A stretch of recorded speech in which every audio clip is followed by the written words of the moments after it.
बिस्मिल्लाहिर्रहमानिर्रहीम। अस्सलाम वालेकुम नाज़रीन, मैं हूं आपका मेज़बान शहबाज़ अली और आज हम आपसे बात करेंगे क्रिकेट से हटकर। इससे पहले 2-3 दफ़ा जब आपसे बात हुई तो क्रिकेट पे बात हुई। आज हम बात करेंगे नेशनल गेम्स जो कि इस मुल्क की सबसे बड़ी गेम्स हैं और उसमें तमाम क्रिकेट से अलावा बाकी जो तमाम खेलें हैं उसके मुकाबले इन गेमों में शेड्यूल थे। और पाकिस्तान में ये गेम्स 1 से 9 मई तक शेड्यूल थी, लेकिन अचानक 3 रोज़ कबल ये गेम्स जो हैं मुलतवी कर दी गई। और उसके बाद फिर पाकिस्तान ओलंपिक एसोसिएशन की एक प्रेस रिलीज़ आई, उसके बाद पाकिस्तान ओलंपिक एसोसिएशन की एग्जीक्यूटिव कमेटी का इजलास हुआ और फिर आज POA के सदर साहब ने दीगर अहदेदारान के हमला एक प्रेस कॉन्फ्रेंस की और उन्होंने तमाम तर चीज़ें बताई। तो आज हम ये सारी चीज़ें तो सामने आ चुकी हैं, लेकिन कुछ ऐसे हकायक हैं पाकिस्तान में स्पोर्ट्स के हवाले से जो कि पाकिस्तान में स्पोर्ट्स पूरी तरह डिटेरिएट हुई है। ख़ास तौर पर क्रिकेट के अलावा बाकी स्पोर्ट्स, क्रिकेट का जो मामला हैं वो बिल्कुल अलग है। क्रिकेट किसी ऐसी बॉडी में नहीं आता, लेकिन ओलंपिक्स एसोसिएशन के अंदर जो गेम्स आती हैं ये वो जगह है जहाँ से बच्चे साउथ एशियन गेम्स, फिर एशियन गेम्स और फिर ओलंपिक्स तक जाते हैं।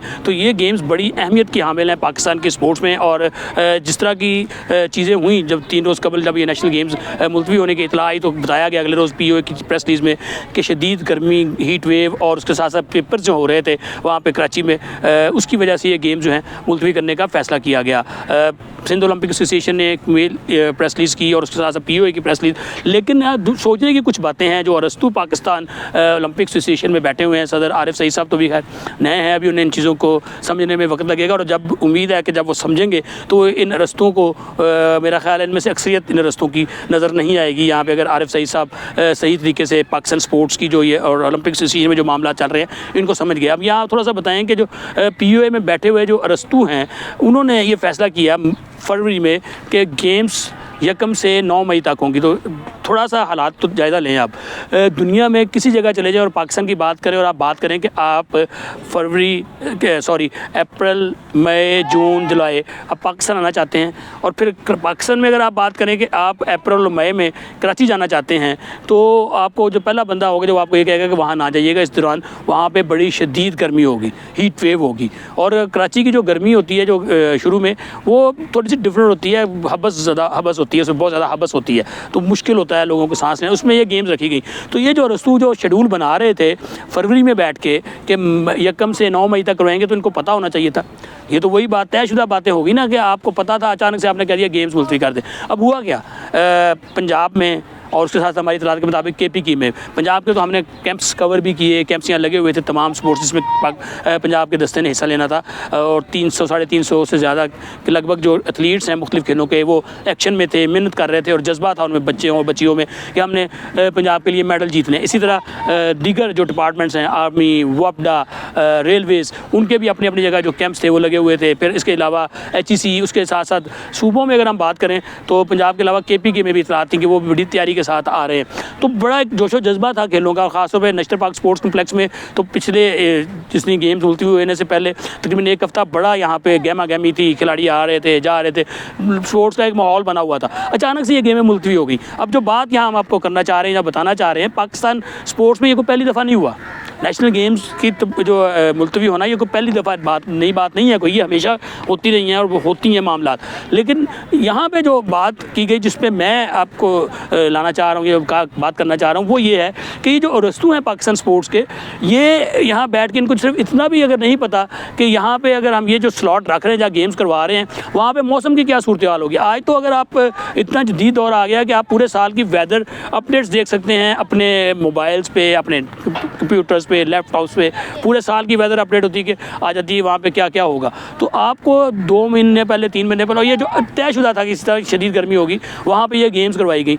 ये जो लोग हैं जो रस्तूस हैं इनमें एक तो मैं बताना चाहूँगा जनाब आरिफ सईद साहब को कि शायद आपको पता है कि ये नहीं पता है, लेकिन मैं आपको बता दूँ आपकी जो एग्जीक्यूटिव कमेटी है इससे आप ज़रा पूछें इन साहिबान से जो यहाँ पे रस्तू बैठे हुए, इनका एक डॉन भी है, उस डॉन के हवाले से ज़रूर किसी वक्त आपको बताएंगे। और उस डॉन के आगे छोटे छोटे डॉन हैं।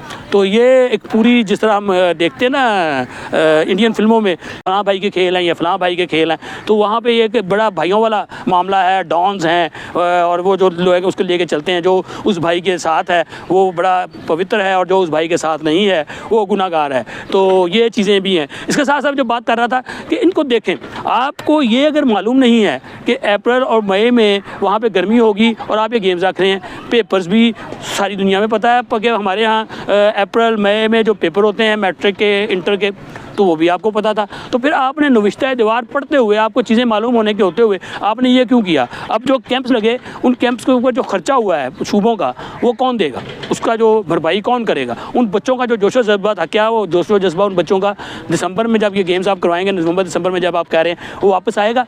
मुझे नहीं लगता। उससे दोबारा से एक पूरी एक्सरसाइज की जाएगी, दोबारा से ट्रायल्स होंगे, उस वक्त पता नहीं कौन बच्चा फिट होगा, कौन नहीं होगा, बहुत से मसाइल हैं।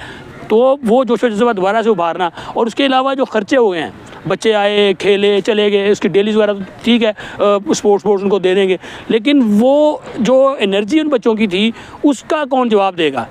वो उसका कौन नेमल बदल है? आरिफ सईद साहब का ताल्लुक पाकिस्तान स्पोर्ट्स की एक बहुत बड़ी फैमिली से है, इनके दादा, इनके वाले साहब, बाकी फैमिली। तो आरिफ सईद साहब खुद भी बड़े अरसे से रग्बी के साथ भी अटैच हैं, तो उनको ये ओलंपिक्स वाली सियासत समझने में थोड़ा सा वक्त लगेगा, लेकिन मुझे उम्मीद है कि जब आरिफ साहब ये समझ जाएंगे तो फिर ये बहुत से रस्तू हमें शायद POA में दिखाई ना दें। अगली बात, ये रस्तू हैं जिन्होंने आपको, मैं बताऊँ, ये अभी अरशद नदीम का हवाला दिया जा रहा है, ये अरशद नदीम ने किया और पाकिस्तान का बड़ा नाम रोशन हुआ।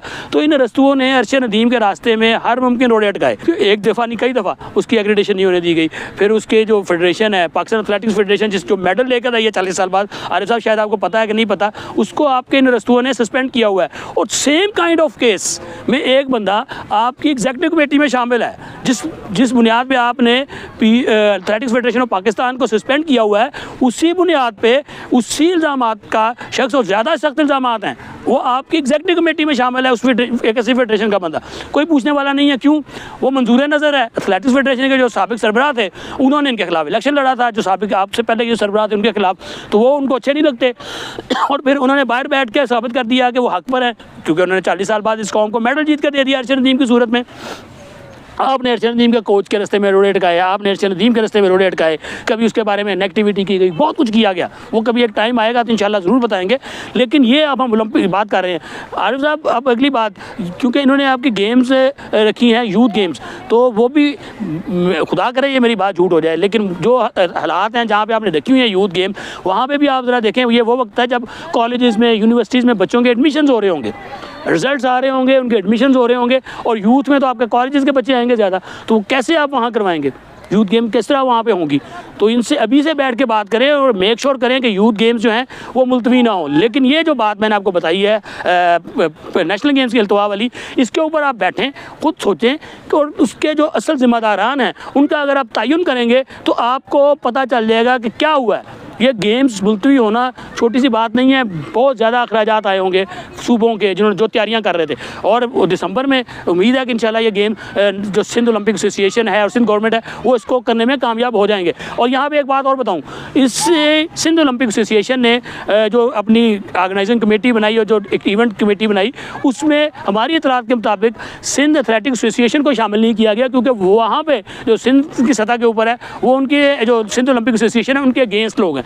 तो ये आप ज़रा सोचें, अगर आपने पाकिस्तान स्पोर्ट्स को ठीक करना है, आप क्योंकि एक जज्बे के साथ आए हैं और आप ही ऐसे शख्स हैं जो पाकिस्तान स्पोर्ट्स को अगर आप पूरे जज्बे से काम करें, ठीक करने में कामयाब हो जाएंगे। तो इस चीज़ का जायज़ा ज़रूर लें और इन रस्तुओं से बैठ के पूछें कि भाई जो होना था वो तो हमने मीडिया को, आवाम को तो बता दिया, लेकिन मुझे यानी कि आपको वो बताएं असल बात कि क्या है, और उसकी इन्वेस्टिगेशन करें, लोगों से सोचें समझें और उसके बाद जायज़ा लें। और अगर आपने इन रस्तुओं से जान ना छुड़ाई तो फिर ये आपको साथ भी वही करेंगे कि अगले जिस तरह पिछले कोई 18-20 साल जिससे पहले साबिक सदर साहब थे, वो उनके दौर में मेडल नहीं आया, तो अब आपके दौर में भी कुछ ऐसा सूरत हाल। लेकिन आज आपने एक बड़ी अच्छी बात कर दी कि ओलंपिक्स मेडल लाना आपकी ज़िम्मेदारी है, आपने ये कह दिया। हालांकि आपके जो रस्तू हैं ये हमेशा यही कहते थे कि ये ओलंपिक्स मेडल लाना तो POA की ज़िम्मेदारी नहीं है, लेकिन आपने ये ज़िम्मेदारी ली है, तो उम्मीद है कि आप इस पर काम भी करेंगे और जो इन्होंने गलत काम किए उनको ठीक भी करेंगे। और पाकिस्तान स्पोर्ट्स के इस जो ये माफिया है जिधर भी है, चाहे वो PO की तरफ है, वो PSB की तरफ है, जहाँ भी है,